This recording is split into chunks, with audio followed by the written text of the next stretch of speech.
16 years, that's how long I was erased. No calls, no holidays, no goodbyes. Then my doorbell rang. I opened it, and there they were, standing in front of my new house. Smiling like nothing ever happened. That's when I realized they didn't come to apologize. They came because they wanted something. My name is Marcus Hale. I'm 59 years old. I live in Brookhaven Ridge. Before we continue, subscribe to this channel if you believe cutting someone off has consequences, and tell me in the comments, where are you listening from right now? Now let me tell you why they suddenly remembered I existed. I didn't invite them in. That's the first thing people ask me later, like it's obvious I should have. Like blood automatically earns a seat at your table, no matter how many times it's flipped the table over. They stood on my porch, framed by the clean white railing I'd installed myself, the fresh paint still smelling faintly new. My house, my quiet, my earned peace. 16 years since they last spoke to me, and now they were here. My older brother, Daniel, looked exactly the same tight jaw, same habit of standing half a step forward, as if he were still the one deciding things. Beside him was my sister, Claire, hands folded neatly in front of her, eyes already scanning the house behind me, measuring. Neither of them looked surprised to see me. That hurt more than I expected. Marcus, Daniel said, forcing a smile, "You've done well for yourself. No apology, no hesitation, just an assessment. What do you want?" I asked. Claire exhaled softly, like I was the one being difficult. "Is this really how you're going to greet us?" I laughed once. It came out sharp. "You banned me from the family. You don't get to critique my manners. 16 years ago, they decided I was the problem. Not because I'd hurt anyone, not because I'd stolen or lied, because I refused to fall in line. Back then, our parents were still alive. The family business was struggling, and Daniel had a planned sell off a portion of land that had been in our family for generations. I said no. I said it was short-sighted. I said there were other options. Daniel said I was disloyal. Claire said I was selfish, and the rest of them followed whoever spoke loudest. The last thing my father said to me was, "If you walk away now, don't come back." So I didn't. I moved 2 states over, took contract jobs no one else wanted, slept in cheap rentals. Started over at an age when most people are digging in, not rebuilding. I missed funerals, weddings, births. I grieved people who were still alive. And now they were standing on my porch like they'd just stopped by for coffee. "Can we come in?" Claire asked. "No," I said. Daniel's smile faltered. "Marcus, don't do this." "This," I gestured between us. "You showing up unannounced after 16 years. We didn't know how to reach you," he said. "That's a lie," I replied calmly. "You just didn't want to." Silence stretched. A neighbor's lawnmower buzzed somewhere down the street. Life continuing, indifferent to old wounds reopening. Claire finally spoke.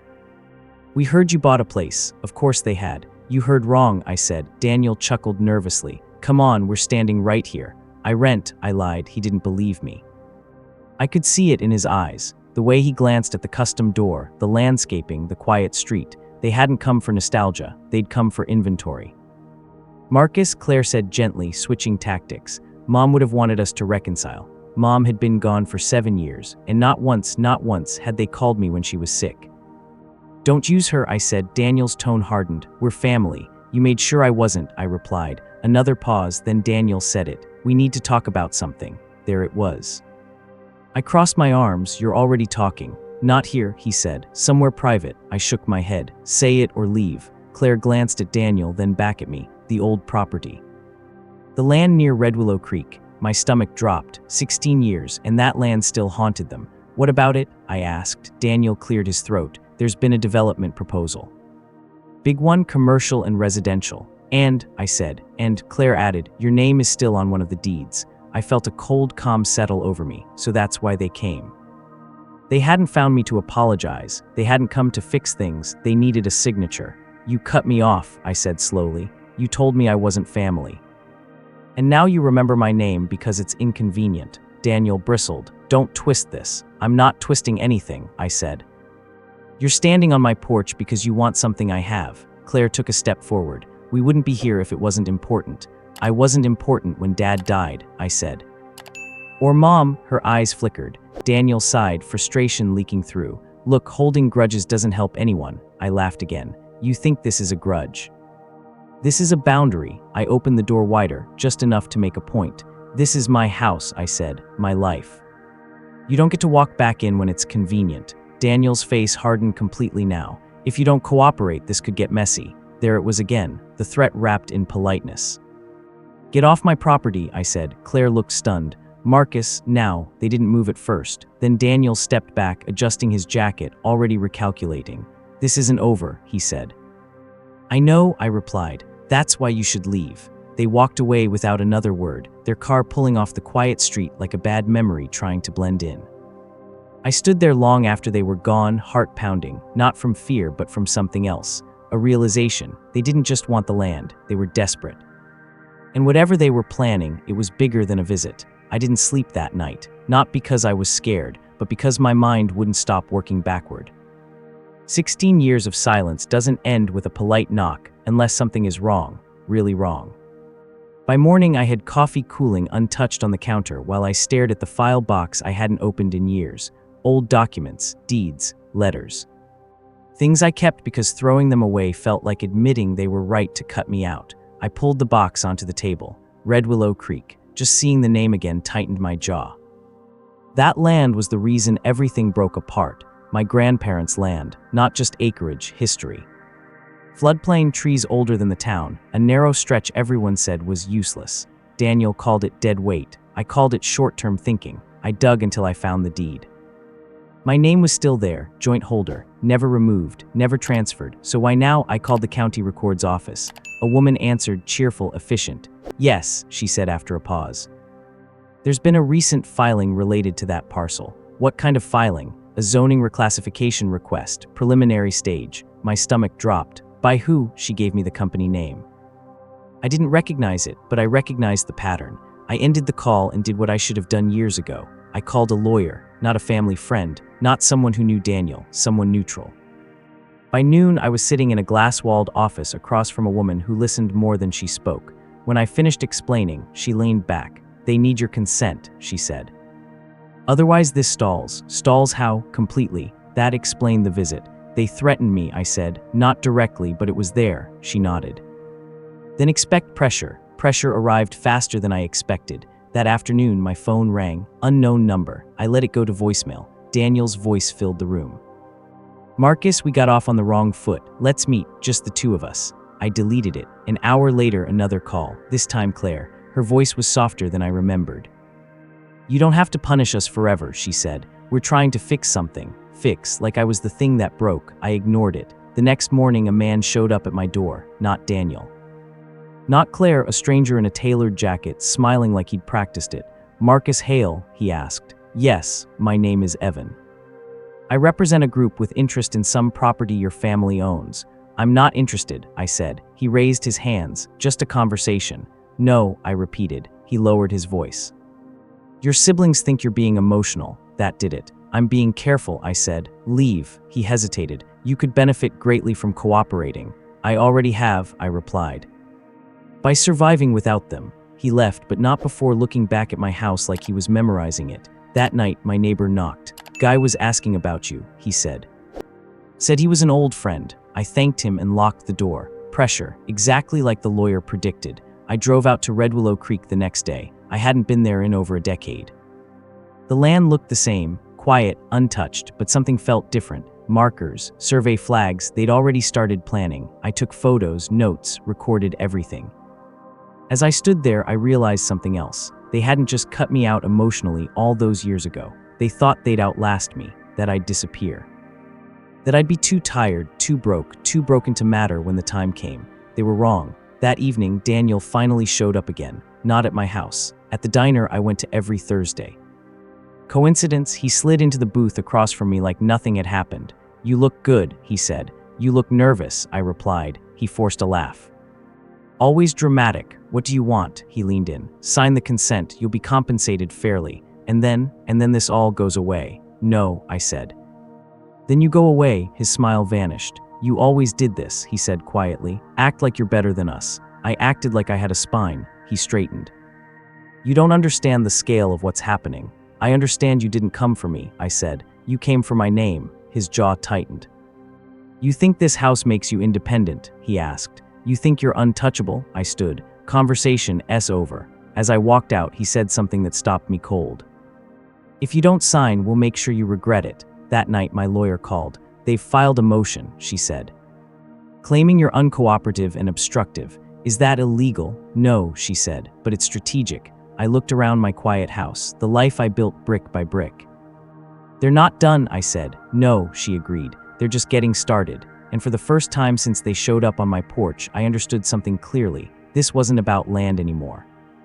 It was about power, and they hated that I had some. Pressure doesn't always arrive loudly. Sometimes it shows up as paperwork. The motion they filed wasn't illegal. That's what made it dangerous.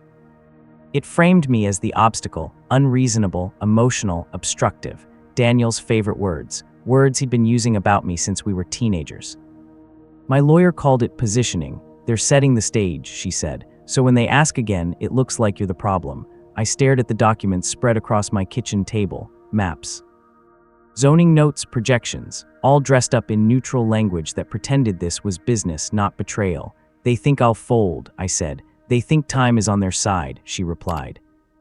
Time had never been kind to them before. They just forgot.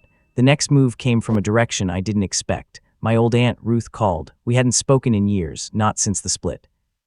She was the kind of family member who never chose sides publicly, but always voted in private. Marcus, she said, voice thin with age, I heard you're causing trouble. I closed my eyes. Is that what they told you? She hesitated. They said you're being difficult. I took a breath. They said the same thing when I refused to sell the land 16 years ago. Another pause. Then quieter, they said you were unstable. There it was. I didn't raise my voice. I didn't need to. They cut me off, I said. I didn't disappear. I was exiled. Ruth sighed. Your brother sounded desperate. Good, I said. That means he understands me for the first time. After the call, I felt something shift, not relief, resolve. I stopped reacting. I started preparing. I requested a full copy of the zoning proposal. I hired an independent assessor. I pulled tax histories. I traced the shell company back through 2 layers until it landed exactly where I thought it would. A partner of Daniel S., quiet, clean, off the books. They weren't just planning to sell. They were planning to erase. Red Willow Creek wasn't being developed around, it was being absorbed, rebranded, the creek rerouted, the history wiped clean, and my name was the last obstacle. The next encounter came at the grocery store. Claire, she looked smaller somehow, tired. Marcus, she said softly, stepping into my path between aisles. Can we talk? I kept my cart moving. You're talking, her eyes darted around. Not here, then not at all. She followed me anyway. You don't understand what's happening. I stopped, turned. I understand you need my consent, she swallowed. Daniel S. in deep. I know, he took loans, she said quickly. Bad ones. This development is the exit. That's not my problem, I replied. She lowered her voice. If this fails, he loses everything. I met her gaze. You lost me 16 years ago. You survived. She flinched. I didn't think it would last this long, she said. Neither did I. You chose him, I said. Every day after that. Her eyes filled, but she nodded. If you sign, we'll make it right. I laughed quietly. You don't know how. She reached out, then stopped herself. You always were stubborn, she said. And you always called it that when you didn't get your way. I left her standing there, hands empty. That night, the threats escalated. An anonymous complaint was filed with the city about my house. Noise, unpermitted work, nonsense, but it triggered an inspection. A week later, another complaint, then another, paper cuts, each one designed to drain time, patience, money. My lawyer called. They're trying to exhaust you. It won't work, I said. Good, she replied, because I found something. She slid a folder across the table during our next meeting. Emails, not many, but enough. Daniel's name, the shell company, language that suggested certainty before consent. They assumed you decave, she said. That assumption matters. Why? I asked. Because if they moved money or promised outcomes without authority, that's leverage. Leverage. I hadn't had that word in a long time. I drove out to Red Willow Creek again the next morning. Walked the boundary line, stood where my grandfather used to fish. I remembered Daniel as a kid, always impatient, always in a hurry to be older, richer, louder. I remembered myself quiet, stubborn, unwilling to rush. He thought that made me weak. It never did. The confrontation came at the town council meeting. They didn't expect me there. Daniel stood at the podium, confident, polished, presenting a future that sounded inevitable. Then my name appeared on the screen. As one of the remaining stakeholders, I stood. Objection, I said clearly. Every head turned. Daniel froze. I have not consented, I continued. And I will not, murmurs rippled. The council chair frowned. "Sir, are you Marcus Hale?" I said, "and my consent is required." Daniel's face went pale. After the meeting, he cornered me outside. "You just cost us everything," he hissed. "No," I said calmly. "I reminded them you never own me. You think this ends here," he snapped. "I think it starts here," I replied. That night, my phone buzzed again. A text from an unknown number. "You're making enemies." I stared at it for a long time. Then I typed back. I already had them. I turned off the phone and went to sleep. Because the next move wouldn't be quiet, and this time I wouldn't be reacting. I'd be ready. The silence after the council meeting didn't last. It never does when people realize they're losing control. By the next morning, my lawyer had 3 missed calls from Daniel's attorney, not requests. Not negotiations, warnings. "They want to meet," she told me. "Urgently." "I'm not interested in urgency," I said. "I'm interested in truth." She paused. "Then you should come see this." Her office was unusually quiet when I arrived. She closed the door behind me and slid a folder across the desk, thicker than the others.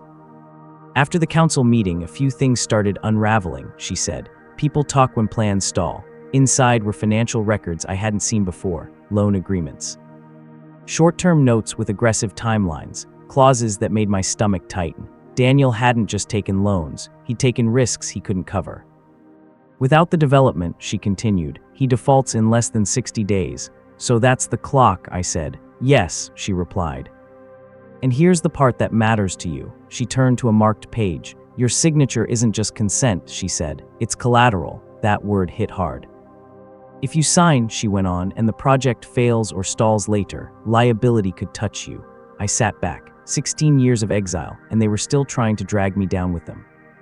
"They didn't want peace," I said. "They wanted a shield." She nodded. "Exactly." The next move came from the past. A letter, handwritten, from my mother's sister. She wrote about regret, about time.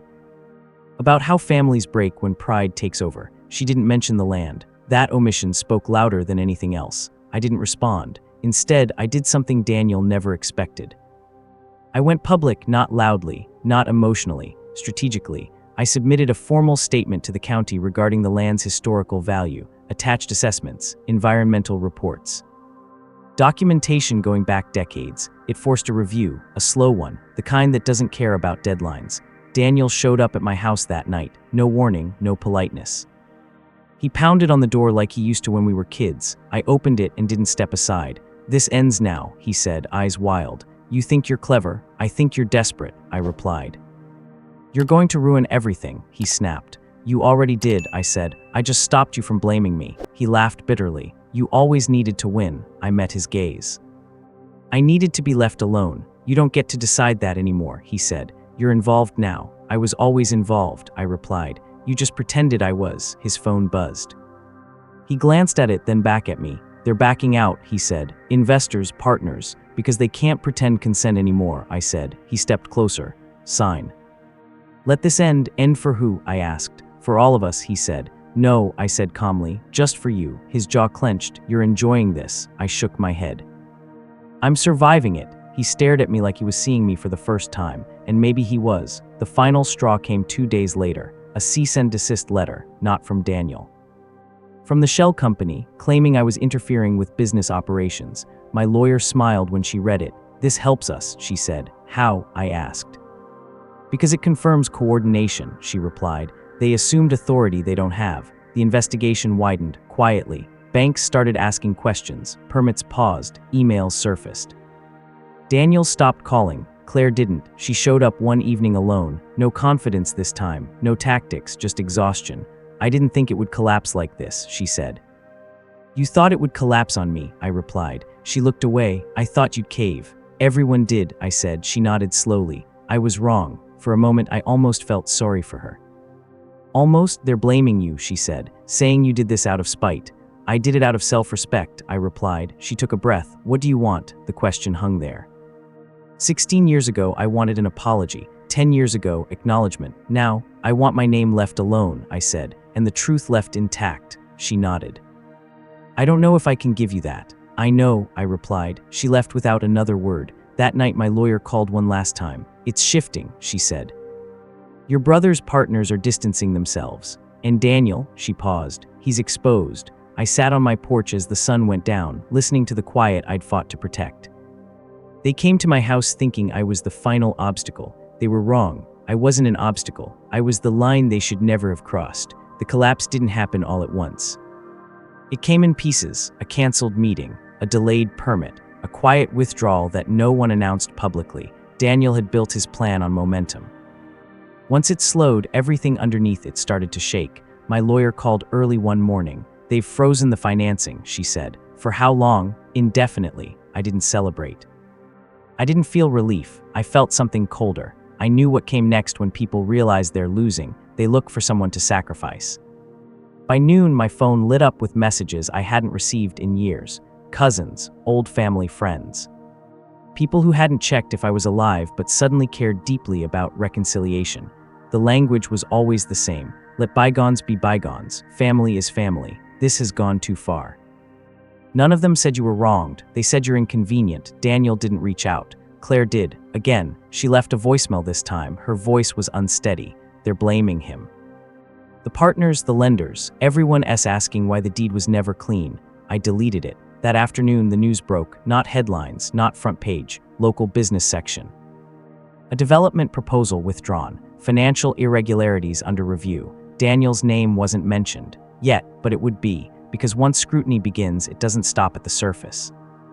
I drove to Red Willow Creek one last time. Survey flags were gone, markers removed. The land looked untouched again, as if it had been holding its breath. Standing there, I realized something. This wasn't revenge, it was correction. They tried to rewrite history without me. I put it back where it belonged. That night, Daniel finally called. I almost didn't answer, but I did. "You happy now?" he asked without greeting. "No," I said. "I'm calm," he scoffed. "You destroyed everything. You built on lies," I replied. "They collapse. You could have stopped this," he snapped. "I did," I said. 16 years ago, you just didn't listen." Silence stretched, then his voice dropped. "They're investigating the loans. I know. You knew this would happen. I knew the truth would surface," I said. "You always thought you were better than us." "No," I replied. "I thought I deserved not to be erased." That hit harder than anything else I could have said. He hung up. The fallout accelerated after that. Claire called once more, crying this time. "They're talking about legal action," she said. "Against him, against the company. And against me?" I asked. "No," she admitted. "They know you were right." I closed my eyes. 16 years too late. "I can't fix this," she whispered. "I know," I said gently. "You never could." A week later, a letter arrived, not threatening, formal. Daniel's attorney withdrew representation. That told me everything. People don't leave sinking ships loudly. They slip away quietly. By the end of the month, Daniel's name finally appeared. Local coverage, business disputes, breach of trust. No one mentioned me, which was exactly how I wanted it. One evening, my neighbor came by. "Saw your brother's face on the news," he said carefully. I nodded. "Must be hard," he added. I thought about it, about the kid I grew up with, the man who chose power over people, the brother who erased me. "It's sad," I said honestly. "But it's not mine to carry." That night, Claire sent one last message. "If you ever want to talk." I stared at it for a long time. Then I typed back, "I already did, 16 years ago." And blocked the number, not out of anger, out of closure. Because some doors don't need slamming, they just need to stay closed. The land remained untouched, the house remained quiet. And for the first time since they showed up on my porch, I felt something solid settle in my chest. They came to my new house thinking I owed them access. They were wrong. I owed myself peace. And I finally kept it. The quiet that followed wasn't empty. It was earned. Weeks passed without calls, letters, or surprise visitors. No intermediaries, no apologies disguised as concern. The pressure that had wrapped itself around my life finally loosened its grip. I didn't realize how tense I'd been until it was gone. One morning, I woke up and noticed something small but important. I hadn't checked my phone all night. That's when I knew it was over. Daniel's situation unraveled in predictable ways. Audits turned into reviews. Reviews turned into questions. Questions turned into consequences. I didn't follow the details closely. I didn't need to. The absence of his voice was proof enough. Claire never reached out again. Neither did anyone else from the family. And strangely, that didn't hurt. What hurt had already happened years ago, when I was younger and still hoping someone would call and say, this was a mistake. Hope fades when it's ignored long enough. I spent more time at Red Willow Creek after everything settled. Not because I needed to protect it anymore, but because I wanted to remember why I'd fought in the first place. I walked the boundaries slowly, let the creek water run over my hands. Listened to the wind in the trees my grandfather planted. I realized something standing there. They never understood the land. Not really. To them, it was leverage. To me, it was proof that patience outlasts greed. I filed paperwork of my own. Nothing dramatic. I placed a conservation restriction on my portion of the land. No development, no rezoning. No shortcuts permanent. When my lawyer told me it was finalized, she smiled. They won't like this, she said. They don't have to, I replied. A month later, I ran into someone I hadn't expected. Daniel, not at my house, not at a meeting. At the gas station off the highway. He looked smaller, older, less certain. We stood there for a moment, the hum of traffic between us. I didn't think I'd see you again, he said. I didn't think you'd want to, I replied. He nodded slowly. You always did think ahead. No, I said. I just refused to forget. He swallowed. You didn't have to go that far. I didn't go far, I said calmly. I stayed. He opened his mouth, then closed it. There was nothing left to argue. We paid separately, walked to separate cars. And that was it. No dramatic reconciliation. No final fight. Just distance where control used to be. Back home, life took on a rhythm that felt honest. Mornings on the porch. Evenings with a book. Neighbors who waved without expecting anything in return. One afternoon, a young couple knocked on my door. They'd heard about the creek. Wanted to know if I'd consider selling a small piece for a project. I listened politely. Then I said no, not because I couldn't profit, but because I finally understood something clearly. I didn't need to justify my no anymore. That was the real victory. A letter arrived near the end of summer. No return address. Inside was a single page, an apology, not from Daniel. From someone else in the family. Short, careful, vague. It didn't ask for forgiveness, it asked for peace. I folded it once and placed it in a drawer, not as proof, as closure. Because forgiveness doesn't always mean reopening doors. Sometimes it means no longer guarding them. On the anniversary of the day they showed up at my house, I sat on the porch at dusk, watching the street glow under soft lights. 16 years ago, they erased me. A year ago, they came back because they needed me. Today, they're gone because they no longer control me. That arc matters. Not because I won, but because I didn't lose myself trying to be included in something that never valued me. Family isn't defined by access, it's defined by respect. And anyone who only shows up when they want something isn't family. They're a transaction. They thought my new house was an invitation. It was a boundary. And when they crossed it, they learned something they should have known long ago. I wasn't banished. I was freed. And I built a life that didn't need their permission to exist. That's the part they'll never take back. The house stayed quiet as night settled in. No knocks, no demands, no ghosts asking for favors, just a man, his land, and a peace that finally felt permanent. And this time, I kept the door closed.